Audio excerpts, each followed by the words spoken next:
Today, we're going to be changing the rear differential fluid in a 2015 F-150 that has the electronically locking differential.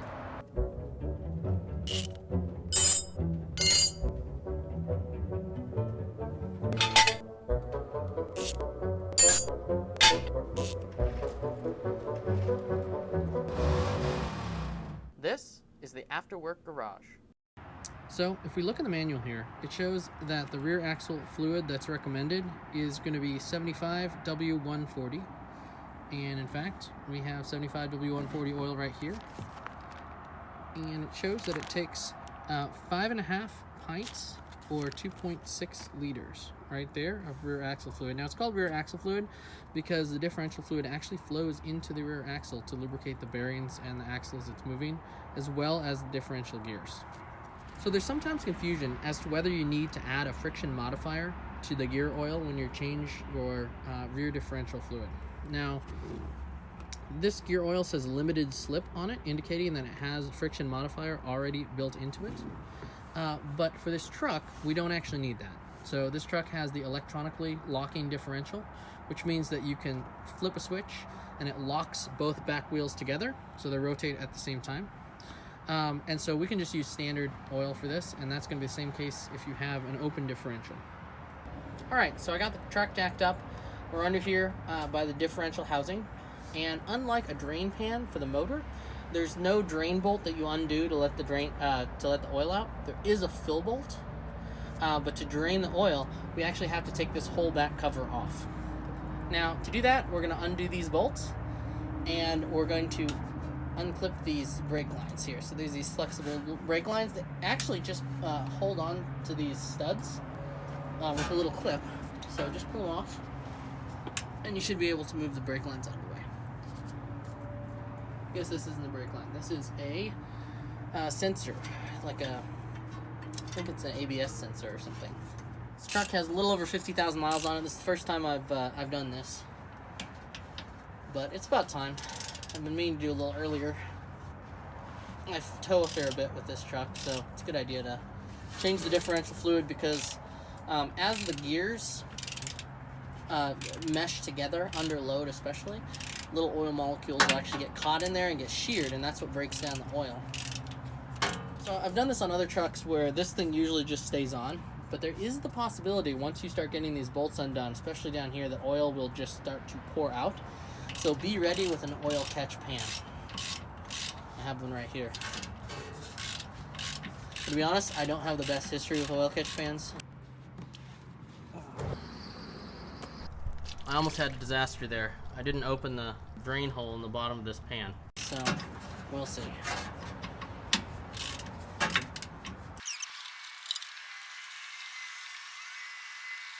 These are 13mm bolts, by the way. Okay, so I'm going to leave these top bolts in for the moment because I'm going to start prying gently on the bottom and oil's going to start coming off, and if I take all the bolts off, what could happen is this entire thing could fall down and the entirety of the oil in here would come splashing out, and I want to try to avoid that. Okay, so I'm going to start working at this with a razor blade.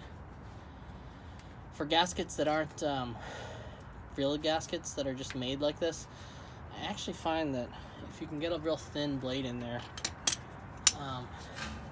sometimes it can be better than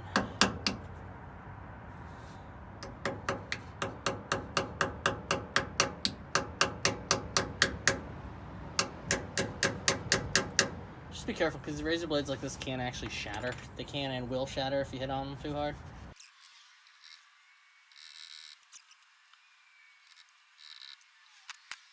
I'm a little embarrassed that I'm showing doing this way, but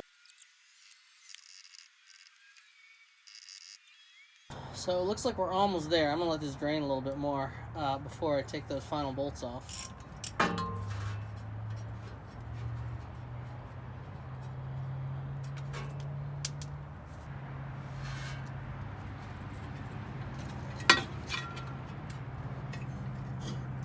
Alright, let's come in and take a little closer look at this. This is the main ring gear, and this is driven by a pinion gear. That's this little swirly looking gear in the back. I don't know if you, there you go.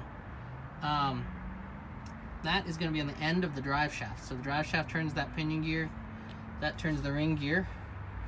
And this ring gear turns this assembly of spider gears here.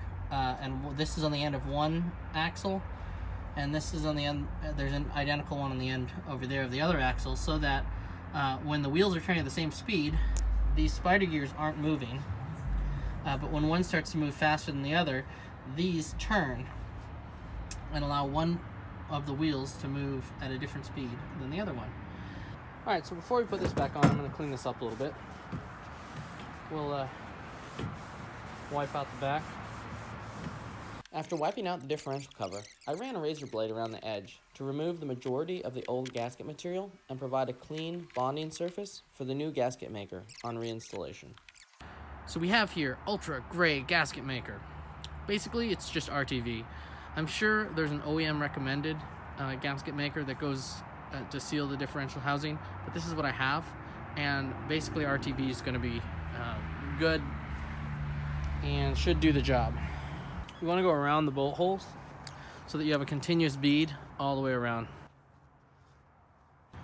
Alright, so I've gone ahead and cleaned up this surface as well.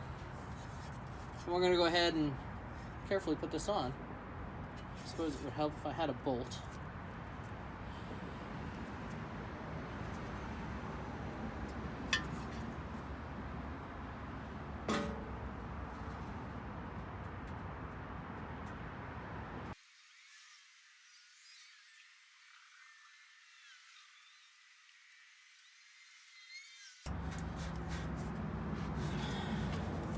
Alright, so the fill bolt is on the front side of the differential case. It's going to be this thing right here, and it should be a 3/8 inch socket that fits directly in there.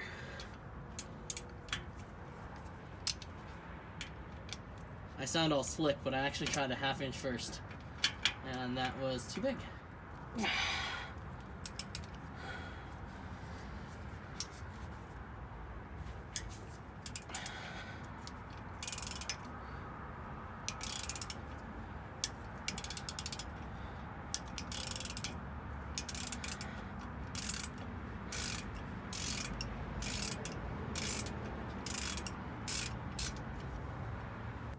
So similar to what you find with oil pans and the oil drain plug, which has a magnet on it, this also has a magnet on the back side, and it allows you to kind of take a look and see if there's a whole bunch of metal shavings which indicate your gears are grinding down. If they're here, this doesn't look bad. Almost nothing on there, that's normal. So this is another one of those cases where you just squeeze until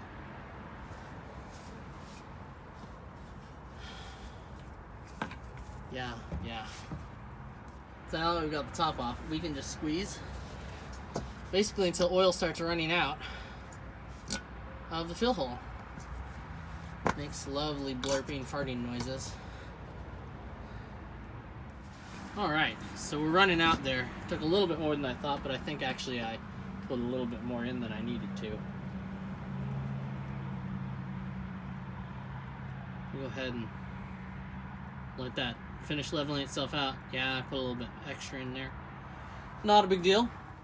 What you don't want is it totally full, because then there's no headspace for the oil to expand when it gets warm. And as well, there's the gears actually throw the oil around and help lubricate everything when the truck's running down the road.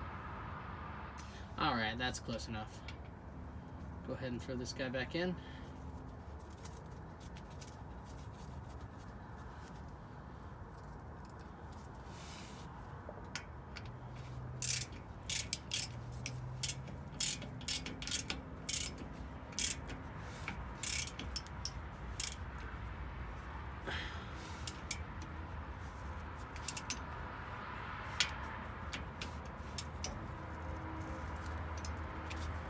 Alright, there we are.